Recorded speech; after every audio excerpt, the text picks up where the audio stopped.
Sir Gemini திருந்தனதா தெரியல sir. இன்னைக்கு அவர் காதல் மன்னன் தான் சார். உங்க அண்ணனை விட்டு பிரியாம என்ன கல்யாணம் செய்துக்கு உனக்கு இஷ்டம் தானே? அதெல்லாம் எனக்கு தெரியாது.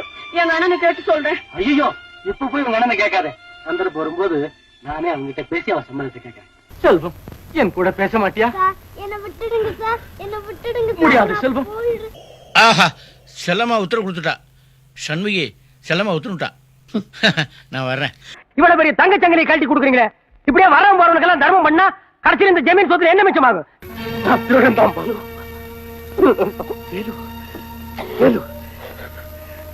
பைத்தியக்காரா, உனக்கு உரிமையான பொருள்.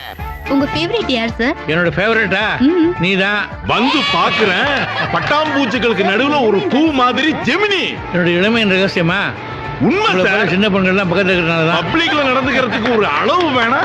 சென்ட்ரல் ஜெயில பார்க் மாதிரி யூஸ் பண்றாரு சார். ஆனாலும் ஜெமினிக்கு மச்சா சார்.